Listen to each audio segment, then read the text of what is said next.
Greece just made a move that has Turkey threatening immediate military retaliation. Turkish cargo ships heading to European ports have been stopped, inspected, and in some cases turned away by Greek naval forces. This isn't a drill or a misunderstanding. This is Greece using its strategic position to economically strangle Turkey, and Ankara is calling it an act of war. Billions in trade are being disrupted. NATO is scrambling to prevent a conflict between two of its own members. And what happens in the next 72 hours could determine whether the Mediterranean explodes into open warfare.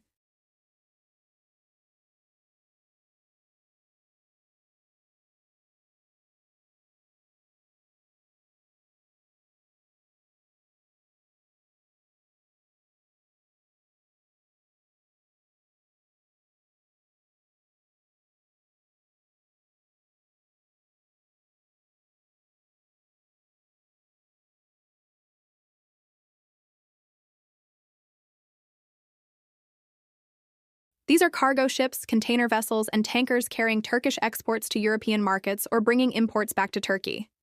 Greek authorities are boarding these ships, conducting lengthy inspections, checking documentation in extreme detail, and in several cases, ordering ships to divert to Greek ports for further examination. On the surface, Greece claims this is about maritime security and compliance with international regulations. Greek officials say they're enforcing safety standards, checking for smuggling, and ensuring vessels meet environmental requirements. They point to their rights under international law to conduct inspections for legitimate security purposes. But nobody is fooled by this explanation. Everyone understands what's really happening here. This is economic warfare disguised as regulatory enforcement. The timing is absolutely critical to understanding this move. This blockade didn't happen in a vacuum. It comes after months of escalating tensions over the maritime disputes we've discussed in previous episodes. Turkey's deal with Libya claiming vast areas of the Mediterranean, Turkish drilling in contested waters, Turkish naval exercises near Greek islands. The list of provocations and counter-provocations is long and bitter. Greece has clearly decided that diplomatic protests and international complaints aren't enough. They're hitting Turkey where it really hurts: the economy. Turkey is heavily dependent on maritime trade. Look at a map and you'll see that Turkey has limited options for getting goods to European markets. Turkish trucks can drive through Bulgaria and Romania, but that's slow and expensive for bulk goods. Air freight is prohibitively costly for most products. The most efficient way to move Turkish exports to Europe is by sea, and the most direct routes go right past Greek islands and through waters Greece controls or claims to control. Greece understands this geographic reality perfectly. By positioning naval vessels in strategic choke points, Greece can inspect and delay every Turkish ship heading to European markets. Even if ships are eventually allowed to proceed, the delays are costly. Ships burn fuel while waiting. Perishable goods spoil. Delivery schedules are missed. Contracts get breached. The economic damage adds up quickly even without ships being permanently blocked. Turkish business leaders are absolutely furious. Turkish exporters operate on thin margins in competitive global markets. Delays of even a few days can mean lost contracts and damaged reputations. If European buyers can't rely on Turkish suppliers to deliver on time, they'll find alternative sources. Turkish chambers of commerce have issued urgent statements demanding government action to end the blockade. The Turkish government's response has been swift and threatening. Turkish officials have called emergency meetings. The foreign ministry summoned the Greek ambassador and delivered harsh protests. Turkish military officials have made clear statements that Turkey will not tolerate what they are calling an illegal blockade of Turkish commerce. President Erdogan himself has spoken publicly, using language that suggests military action is being seriously considered. Turkish naval forces have been mobilized. Turkish warships have moved to escort Turkish commercial vessels through contested areas. The Turkish Navy has announced it will protect Turkish shipping using all necessary means. This creates an extremely dangerous situation. Greek naval vessels stopping Turkish cargo ships, while Turkish warships are present, means armed military forces from two NATO countries facing off in close proximity with explicit orders that could bring them into conflict. What are the legal issues here? Can Greece actually do this under international law?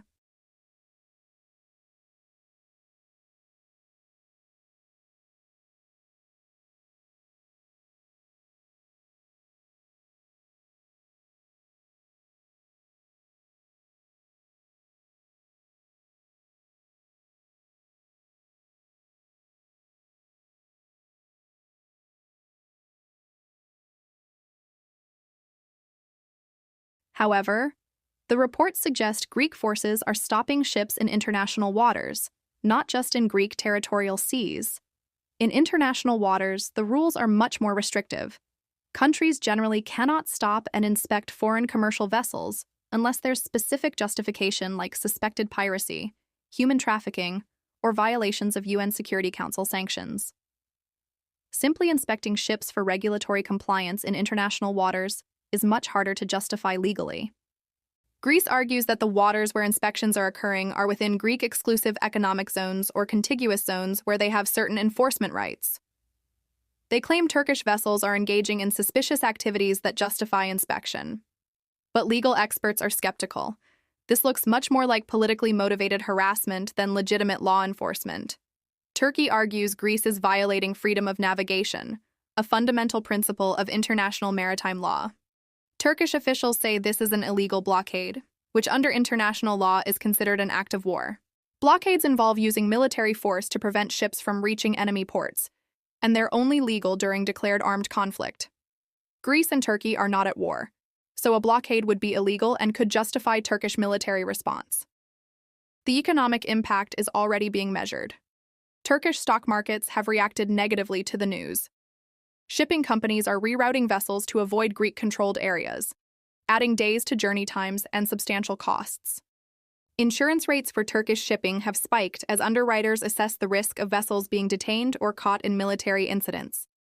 Turkish trade associations estimate losses are already in the tens of millions of dollars and growing daily. European companies that depend on Turkish supplies are also affected.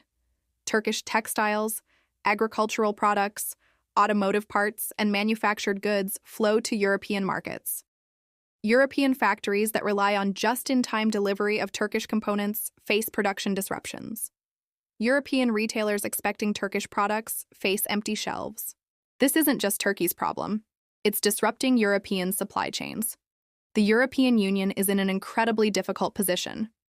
Greece is an EU member state, and EU solidarity normally means supporting member states in disputes with non-members. But this situation is different. The EU depends on functioning trade with Turkey. Turkey hosts millions of refugees who would otherwise head to Europe. Turkey is a candidate country for EU membership, even if talks are frozen.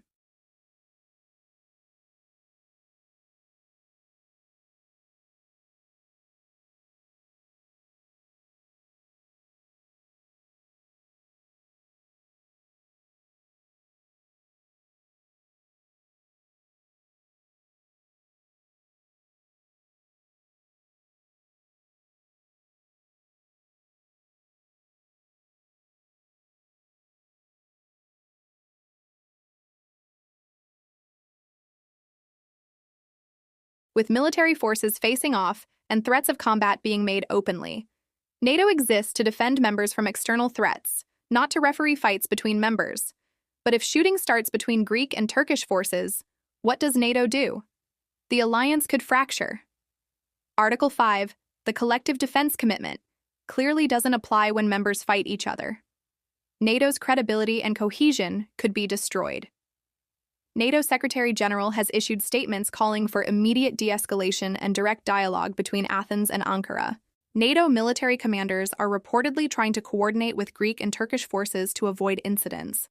NATO is offering to mediate, to create communication channels, anything to prevent shots being fired.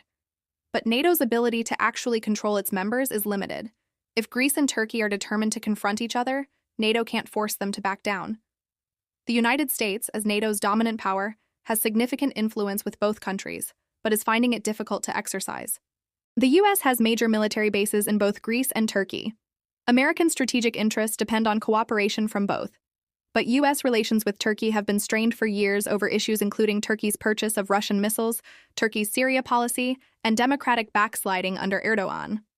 Meanwhile, U.S. relations with Greece have strengthened significantly, with expanded military cooperation and American support for Greek positions on energy issues.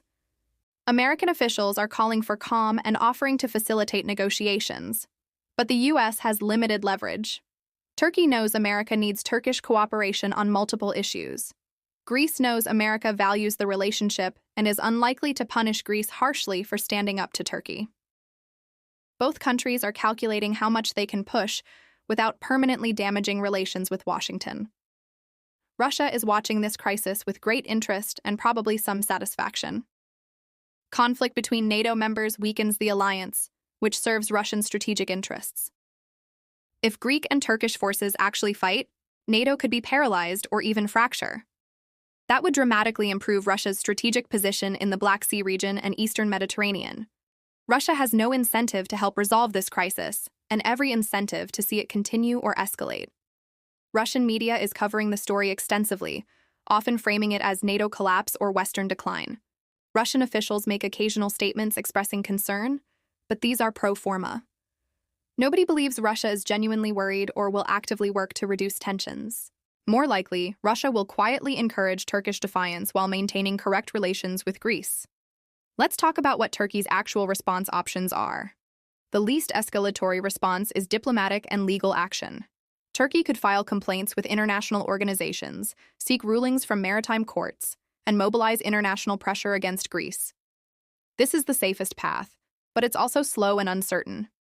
International legal processes take years, and there's no guarantee they'd rule in Turkey's favor or that Greece would comply. Turkey could retaliate economically. Turkey could impose restrictions on Greek businesses operating in Turkey, block Greek ships from Turkish waters, or create problems for Greek trade passing through areas Turkey controls. This is tit-for-tat escalation, likely to harm both economies and increase tensions without actually resolving anything. But it would show Turkish strength and give Ankara leverage in negotiations. The most dangerous option is military action. Turkish naval forces could simply escort Turkish cargo ships through contested areas, daring Greece to stop them. If Greek vessels attempt to board Turkish ships while Turkish warships are present, confrontation becomes almost inevitable. Turkey could also target Greek naval vessels conducting the blockade, either with warning shots or actual attacks to force them to withdraw. If shooting starts, even in a limited way, escalation becomes very likely. Imagine a Turkish warship fires warning shots near a Greek patrol boat. Greece responds with its own warning shots. Somebody misjudges or equipment malfunctions, and actual hits occur. Casualties result. Public opinion in both countries demands retaliation. Governments feel they can't back down without looking weak. What started as warning shots escalates to actual combat. Both Greece and Turkey have substantial military forces. The Turkish military is larger overall, but Greece has invested heavily in modern equipment and benefits from a strong defensive position. Greek islands are heavily fortified.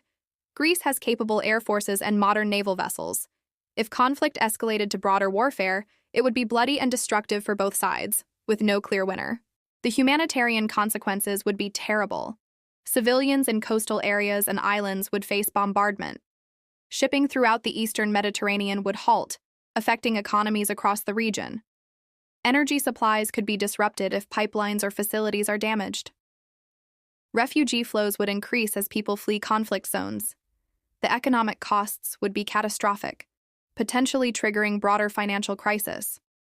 And here's what makes this particularly terrifying. Neither government may fully control the situation even if they want to de-escalate.